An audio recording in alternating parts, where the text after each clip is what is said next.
Welcome back to another video. Of course, you already know what day it is. I know what day it is, so let's just get into it. It's Tutorial Tuesday.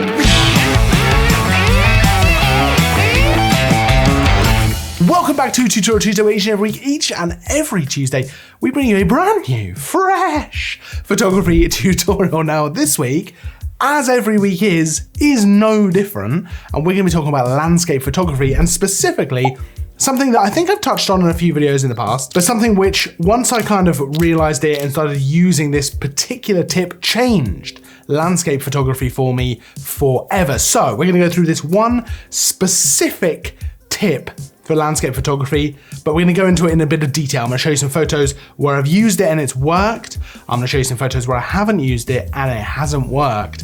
So we're gonna look at good photos, bad photos, kind of fine photos, and we're gonna talk about exactly what it is. Now, first of all, let's just get straight into the tip itself. It's all about finding a subject, finding a focal point within a landscape. It's so easy sometimes to rock up to an amazing view, you know, something that looks fantastic, whether you're up high and you're looking down on fields and all kinds of stuff, and it can look really breathtaking, but it doesn't always make for a perfect or fantastic or even good photograph, because you need some kind of subject, some kind of resting place for the eye when you're viewing the photo. There needs to be something there which is the subject, the focal point of the image. So just sort of taking an image of a view doesn't always work. So we're gonna get straight into it. We're gonna talk about what works and what doesn't. So I'm gonna start off by showing you this photo, which I actually took yesterday. This was when the snow had fallen, it was all quite nice. This is up at Beachy Head in East Sussex.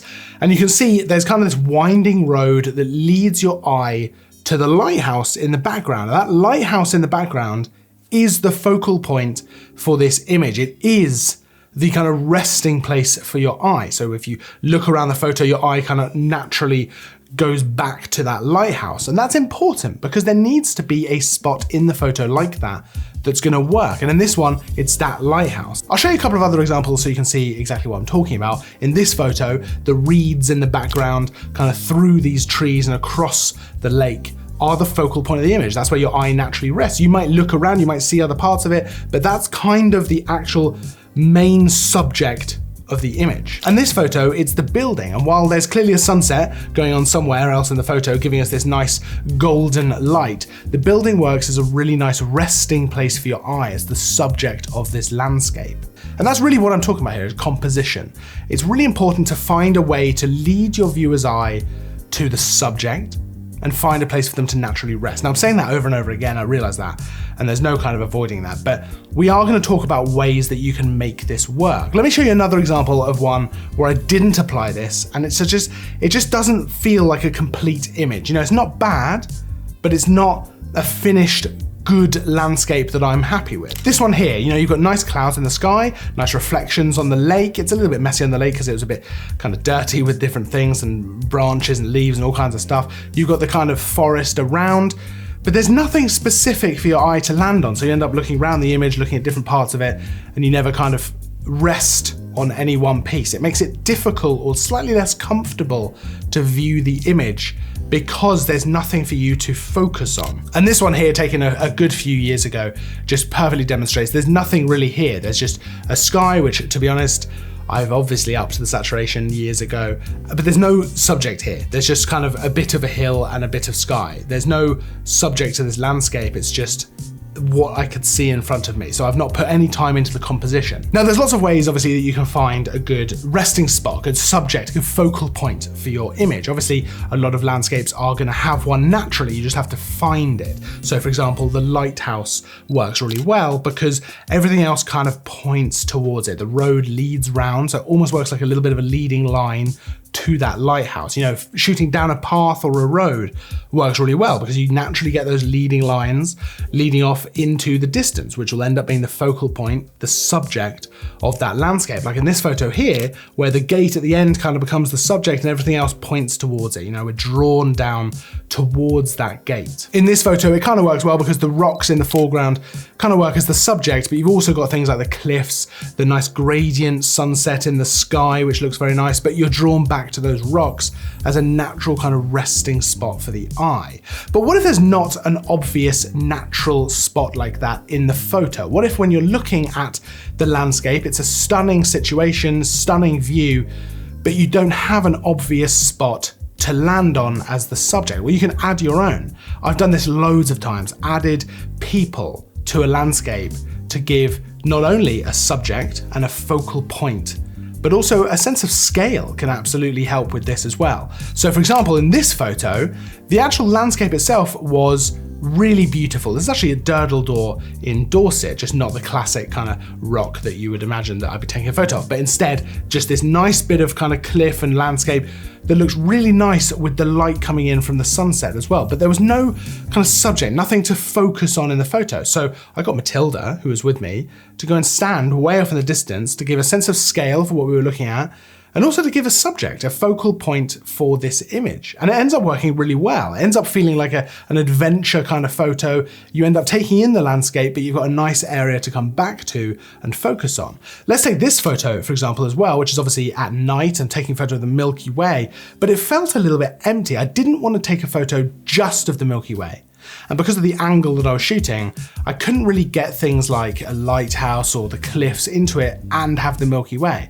So I needed something for the eye to kind of naturally rest on, for there to be a subject outside of the Milky Way. I wanted the Milky Way to be the kind of landscape around the subject. So I added in people to the shot. And it ends up working really, really well because they kind of become the subject, and the Milky Way's off in the side, and it just works as a photo better than if I'd just taken a photo of the Milky Way. Same thing here, nice field, nice long grass, sunset, dramatic sky, but no obvious subject to the photo. So I add in Matilda again, and it works really, really well. It ends up creating a place for your eye to sit, but you can still take in the whole photo. Versus a photo like this, which doesn't maybe work as well. I still don't think it's a bad photo at all. There's no obvious subject to it though. It's just the kind of trees in this bit of woodland, which I think works quite nicely, and it looks like a nice image, but there's nowhere for your eye to naturally sit. So it doesn't stand out as like a fantastic image. Same sort of thing here, where I've captured the colors in the trees,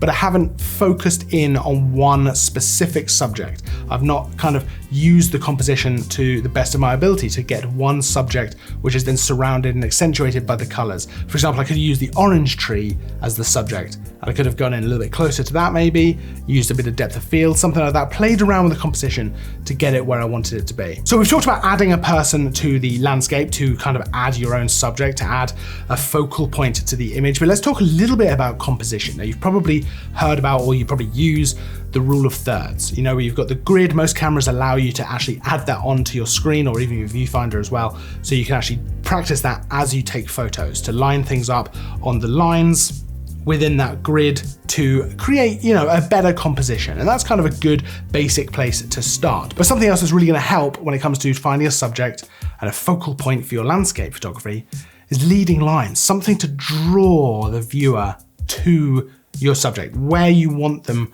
to be looking. Now that could be something as simple as a road. So the photo at the beginning of this video, where it's in the snow, the road kind of curves around and heads towards that lighthouse. You could use a fence to make the same kind of thing. You could use, like we talked about in the other photo towards the beginning of this video, the path or the road going off into the distance to just create a focal point at the end of that. Framing and sub-framing works really well as well. That can be a nice way to make a specific part of the photo the subject, the place that the eye rests at. Now that can be done by shooting through things, whether that's trees, whether that's something else, plants. I mean, I tend to shoot through trees and plants, that's why I'm thinking of those. But there's loads of stuff that you could shoot through to make that subject kind of feel like that's what you're looking through at the subject. So you make that part of the photo. Now the focal length and the aperture that you use can play a big part in this. For example, in some photos and some landscapes, there's an obvious kind of subject to that landscape, like the lighthouse that we talked about. I'll pop another photo up here so you can see that again. But in other situations, there's not an obvious subject, and you might want to try and find one yourself. Now, using a longer focal length, like a 100 to 400mm lens, for example, is an easier way to pick out certain parts of the landscape. Alternatively though, you might want to get in a little bit closer to one part of the character of the landscape. So this photo, I'm actually going in closer with a 50mm lens for the bluebells. Now that was a 50mm lens on an APS-C camera, so it works out about 85mm. So the 85mm equivalent of these bluebells at f1.8 means that there's a nice bit of depth of field, but you can still see what's going on around the bluebells, but they very much are the focal point of this image. Similarly here, I was looking for a nice woodland kind of composition, but I couldn't work one out that was going to work for me in the photo. So I ended up going in closer and using a slightly shallower depth of field to have these logs become the focal point of the image. It's all about looking for what you want the subject of this landscape to be. Is it the character? Is it the overall feeling? Is it the vista with the amazing sky?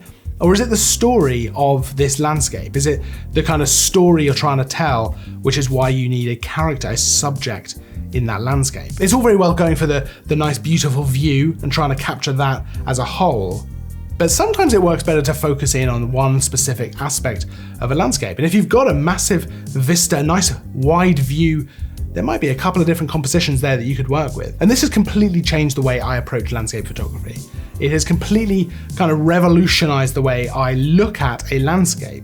You know, a very beautiful view is one thing, but what is the subject here? What am I trying to say with this photo? That sounds a bit cliche, but what am I trying to portray with this photo? Because if you approach landscape photography a little bit like a portrait, if you think of it as a portrait of the landscape, it's a little bit different and you can end up with better images because of it. Now that's just one big tip that I really wanted to talk about because it actually really excites me, and it feels creative to try and focus in and improve landscape that kind of way. But what about you? Do you have any other tips that we haven't touched on here? Or what do you think about this? And do you have anything to add on to it? I'd love to hear your thoughts down in the comments. Of course, there's a full list of kit. There's probably a big one, because there's a lot of photos in this and they were taken with all kinds of different things. So there's a full list of kit for all the photos and this video, of course, down in the description if you're going to check out all the cameras and lenses and things like that I've used for these photos. Of course, if you enjoyed the video, don't forget to like and subscribe, because I will be here doing videos of all kinds of stuff, tutorials, reviews, all kinds of things. I will, of course, see you in the next video. And as always, thanks for watching.